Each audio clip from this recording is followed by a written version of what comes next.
I'm starting a fresh new vanilla save, and I'm just gonna become overpowered in the beginning of the game just because.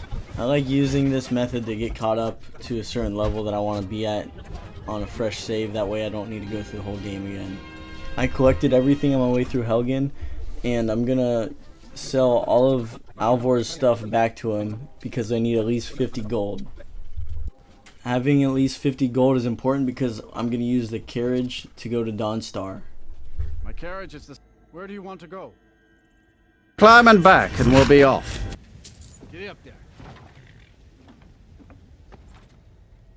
Okay, now that we're through all of that, we're gonna want to wait here until the Khajiit caravan spawns. Wait an hour at a time. Usually doesn't take too long till they show up. Then talk to Akari. We're looking for the Fortify Alchemy enchantment and the Fortify Smithing enchantment. Now follow me down this path while I tell you about what else we need. We want to get any other enchantments as well because we're going to disenchant them to level up our enchanting. Make sure you grab only the lightweight items because we will get a little encumbered if we grab too much. We want to grab any rings and necklaces that are not enchanted, any gauntlets that are not enchanted that are lightweight, and any helmets that are not enchanted that are lightweight. We also are going to want to take every filled soul gem that is in here, especially the grand ones. Back to what I was saying about the armor, as far as that goes, just get the lightest set possible. You only need one set really, because we're going to be able to make more from that one later. Now we're going to run back to her and refresh her inventory. The way we do that is we're going to quick save. We're going to damage her real quick. I like to use a flame spell just to get her aggro, then load that quick save. Now she'll have a fresh new inventory with new items and more gold. Then we could run back over to the chest and rob her again. Collect the snowberries on your way there. We're going to need those. So in total what we're looking for is about 3,000 gold. The Fortify Alchemy enchantment, the Fortify Smithing enchantment, non-enchanted lightweight gauntlets and headpieces, and non-enchanted rings and necklaces. And then any lightweight items that are enchanted. Only one of each to disenchant for levels later. So we're going to repeat this process until we have all those items and at least 3,000 gold. And it is a bit tedious, but having the alchemy and smithing gauntlets are crucial to making this work, as well as the soul gems and then the other stuff to enchant. Once we're finished here, I didn't discover Whiterun yet, so I'm just going to travel directly to the stables and run right over to the gate. Now that we're in Whiterun, we're going to go over to Arcadia's Cauldron, and we're looking for fish, salt, blue butterfly wings, and snowberries unless you collected them earlier. And since we have a good bit of money, you could buy ingredients for other potions that you might want to make as well. Once we look through all her ingredients and either buy what we need, or if she doesn't have anything, we're going to reset her inventory just like we did with the Khajiit. We're going to quick save. Make sure you've been saving your game as well. But quick save, hit her, and then reload the quick save. And then you go back in your inventory and she'll have a new inventory. Do this a few times until you get like 2 or 3 of each ingredient. If it takes you a long time to get one of an ingredient, that's fine too. Just make sure you have at least one, but the more you have, the quicker it'll go. But usually this part doesn't take very long.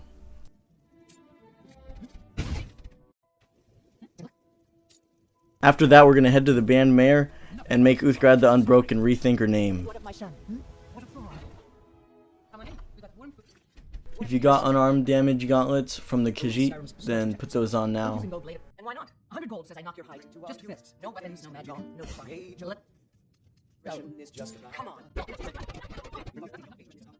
Now she can fulfill her life's destiny as our storage unit. Now find a good spot. I like this one because it's close to the gate and it's in a corner. And drop all of our ingredients. We're also going to want to drop all of our filled grand soul gems, unenchanted rings, and unenchanted necklaces. Make sure you don't drop them in stacks, drop them individually. Then tell your follower you need them to do something and have them pick up everything you just dropped. I dropped some ingots too because we'll need those later, but it's not a big deal because we have a lot of money. So just ignore that. So then you're going to have your follower wait there. You're going to go out the front gate and come back in. Then you're going to pick up the items out of their inventory and drop them on the floor next to the other items that are still there. Just like we did before, individually. Then you're going to have them pick all these items up again and repeat this process. Each time it will double the items because the items are still going to be on the floor, but they're also going to be in their inventory. And we're going to want to do this until we have 200 fish, 200 salt, 50 blue butterfly wings, 50 snowberries. Obviously more is better, but I would say those should be the minimums. 100 filled grand soul gems, 30 necklaces, and 100 rings.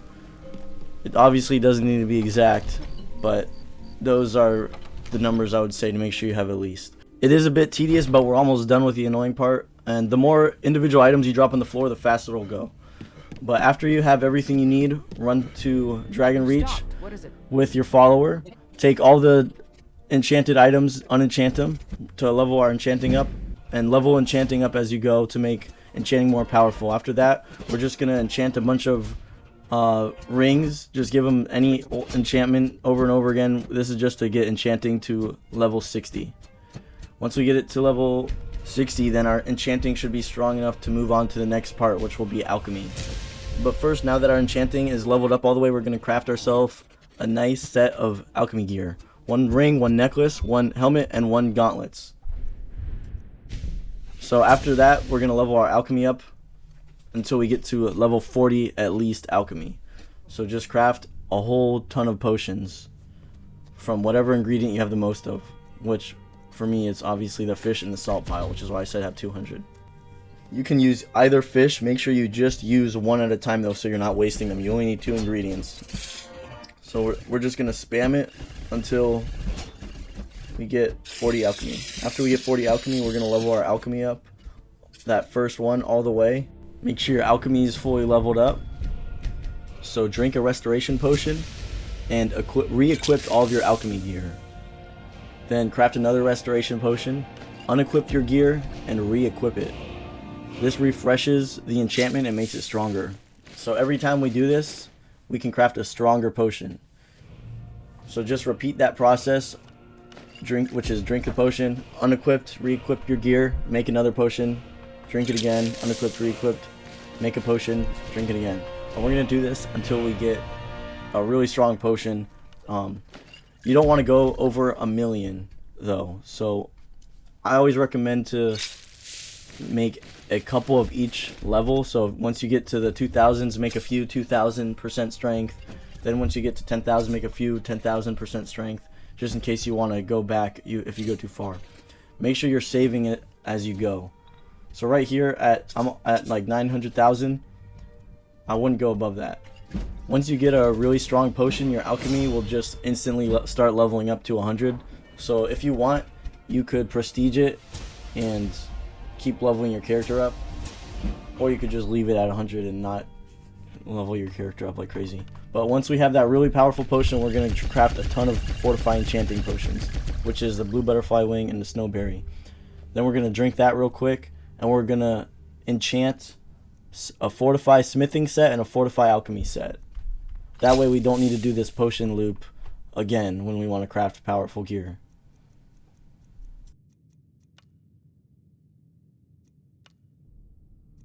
And I ran out of necklaces, but that's not really that big of a deal because we're still putting an enchantment on it that's extremely powerful, so we don't really need a necklace anyways. Now we're going to head over to the blacksmith, equip your smithing gear, and buy some iron ingots and leather strips. Then after that, we're going to use a forge and craft a whole bunch of iron daggers. Make sure you have enough iron ingots though to improve them. We're going to improve them on the grindstone, and it's going to give us a crazy value that we can then sell back to the blacksmith and buy more iron ingots with. This will level our speech and smithing super fast. And you could refresh your inventory just like we were doing earlier. So that way you could buy more ingots, get more gold, and more leather strips. Now we're going to craft ourselves a good set of armor to use to go level up the rest of our skills. But please remember, with great power comes great responsibility. And if you just craft super OP armor and play the whole entire playthrough that way, it could take the fun out of the game and make it a little boring. So what I do is once I get to the level I want to be at, I don't use the insanely overpowered enchantments. So once you get some good enough gear, we're going to head over to Hob's Fall Cave, which is right in between Winterhold and Dawnstar, right about here. I'm going to put up a map so you can see for sure. It's that one right in the middle there. So what I did is I went to buy a horse, but when I fast traveled to Dawnstar, he was nowhere to be found. So I just ran my way there. It's not that far of a run. And another thing I forgot to mention is while I was doing alchemy, I made sure that I made it to level 45 so the Ascendant Necromancer would spawn, because he spawns in with a really good enchantment that you can disenchant and use to make your conjurations basically last forever. Also because there's a cool pair of robes in here I like to use. But make your way through this dungeon. Once you get to this part with the little ritual thing going on in the middle, kill these guys and you're going to head over to your left and there's a tome chest right here. The only tome that we want, well, you can learn whatever you want out of here, but the only one we need is the spell Unbounded Storms. That one is to level Destruction to 100. After we grabbed our spell for leveling Destruction, now we're going to make our way through the cave and get our Fortified Conjuration enchantment so we can make our conjurations last basically forever. This guy's pretty tough here, so if you don't have good enough gear, you might die a few times like me.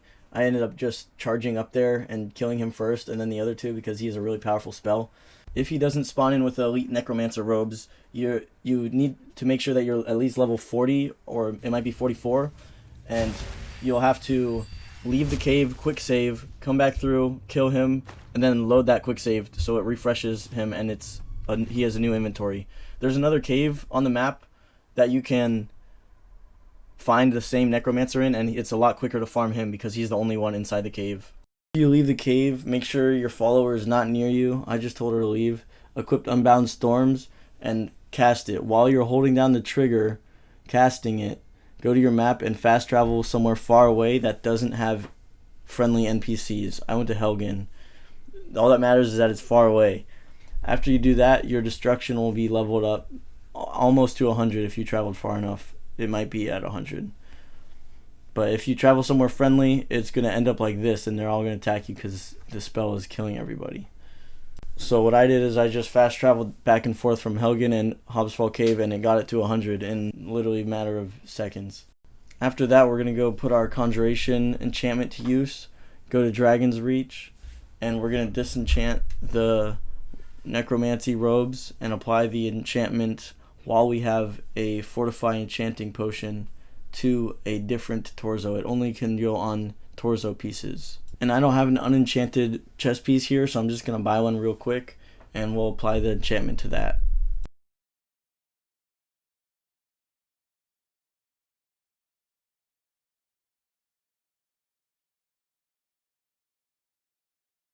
Now our conjuration spells last 800,000% longer, and you could even improve this. I was just wearing one piece of alchemy gear. Unfortunately, the limit doesn't go up any more than 1, but that's still pretty cool because we can have 3 summons or even 5 if we do the Bone Colossus. Now I need to go craft myself some more gear to enchant. Back at Dragon's Reach, I'm gonna drink my potion of Fortify Enchanting, disenchant my illusion robes, and make a stronger enchantment of it. That way my illusion spells are free. Then I'm gonna buy a Courage spell tome from Forengar and shoot him with the Courage spell 1,000,000 times until I get to level 100, which probably takes around 10 minutes. But if you remember, I just ran right past the standing stones, so I'm going to run back and grab the Mage Stone effect real quick so I can level it up quicker. After I got the Mage Stone, I came back to continue leveling Illusion when I faced a setback. So I loaded it back up, did the same thing, only to face the same fate. So instead of doing that, I decided to just start making some potions.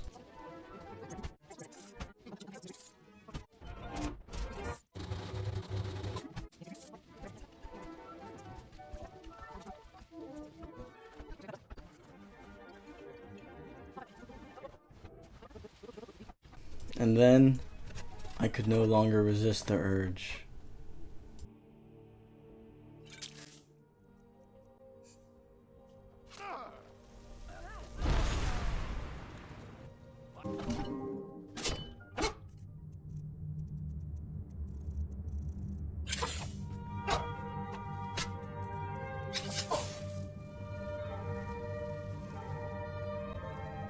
So, you were Helgen. You saw this dragon with your own eyes?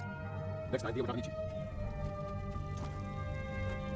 Get away from me. So, you were at Helgen. You saw this dragon with your own eyes? I should have guessed Ulfric was over here.